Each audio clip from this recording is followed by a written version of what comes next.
Go ahead. Let's give it a shot. Sir, what do you say to Americans who are upset with you over the way you downplayed this crisis over the last couple of months? We have it very much under control in this country. The coronavirus is very much under control in the USA. It's going to disappear. It's like a miracle. It will disappear. March 4th, we have a very small number of people in this country infected. March 10th, we're prepared. We're doing a great job with it. It will go away. Just stay calm. It will go away. What do you say to Americans who believe that you got this wrong? And I do want them to stay calm. And we are doing a great job. If you look at those individual statements, they're all true. Stay calm.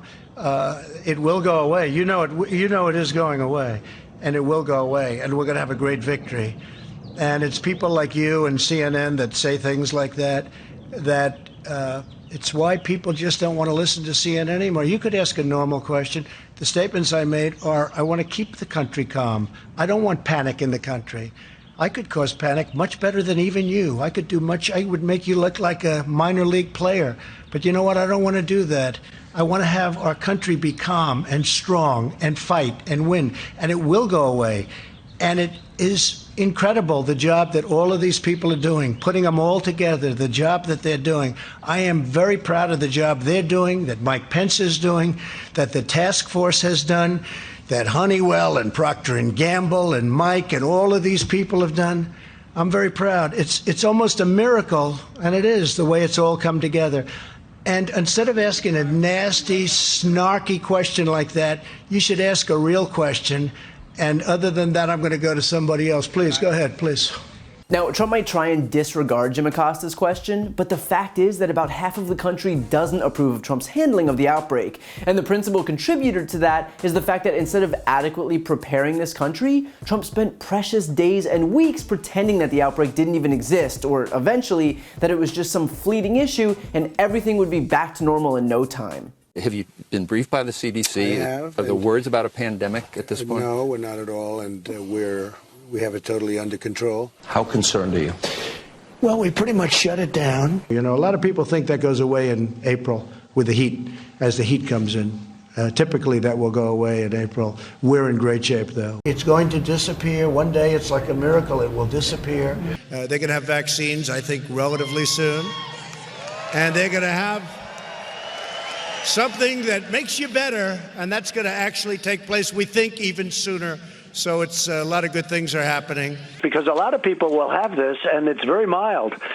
They'll get better very rapidly. They don't even see a doctor. They don't even call a doctor. You know, we have thousands or hundreds of thousands of people that get better just by, you know, sitting around and even going to work. Some of them go to work. But as of right now and yesterday, anybody that needs a test, that's the important thing. And the tests are all perfect. Like the letter was perfect. The transcription was perfect, right? This was not as perfect as that, but pretty good. Mr. President, what do you say to Americans who are concerned that you're not taking this seriously enough and that some of your statements don't match what your health experts are saying? That's CNN, fake news. Go ahead. Thank you very much. Be calm. It's really working out, and a lot of good things are going to happen. My first question is, you said that you don't take responsibility, but you did disband the White House pandemic office, and the officials that were working in that office left this administration abruptly. So what responsibility do you take to that? And the officials that worked in that office said that the White House lost valuable time because that office wasn't disbanded. What do you make of that? Well, I just think it's a nasty question, but it's something that we have tremendous control over. Mr. President, the other day you said that you were not responsible for the testing shortfall. Very simple question. Does the buck stop with you?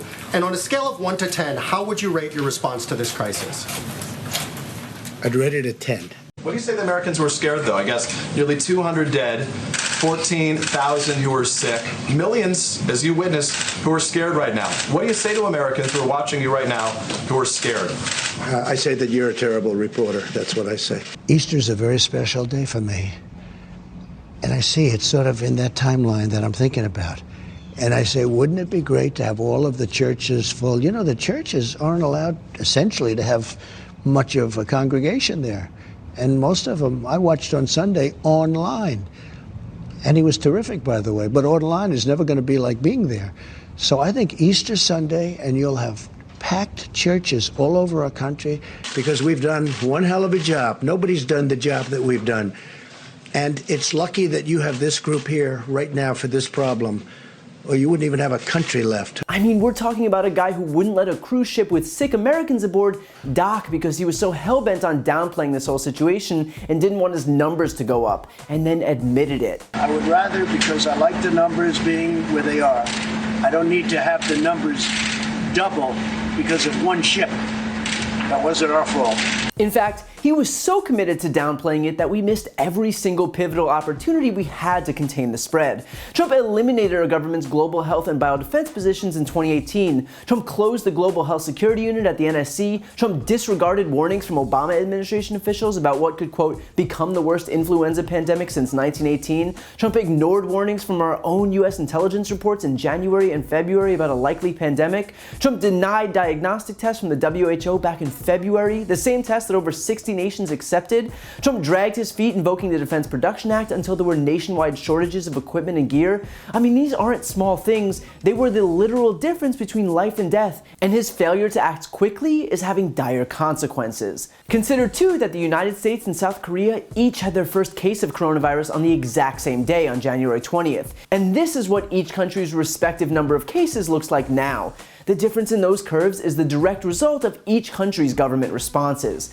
In South Korea, in a matter of days, the number of cases went from a few dozen to over 900 in a single day. But within a week, that number halved, and only 4 days later, it halved again. And the very next day, it halved again, to the point where just this weekend on Sunday, South Korea reported only 64 new cases. And that's because early on, with just 4 known cases, South Korea solicited test kits, which they developed only a week later, and everyone had free or affordable access to those tests. Just over 2 weeks after authorizing that test, South Korea had already tested over 46,000 people, while our system, plagued with issues, had tested just over 400. Meanwhile, our cases are spiking daily with literally no end in sight. And while we have finally ramped up testing, our numbers still pale in comparison to South Korea's on a per capita basis, in that they tested at a per capita rate more than 40 times that of the United States.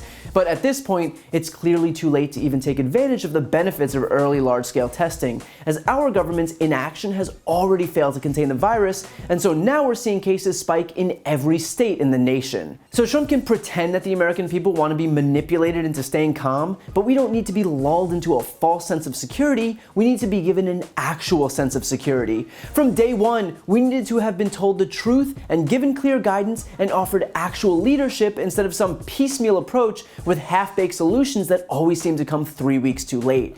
So when Jim Acosta tells the president that Americans are upset with him, that is putting it mildly, to say the least.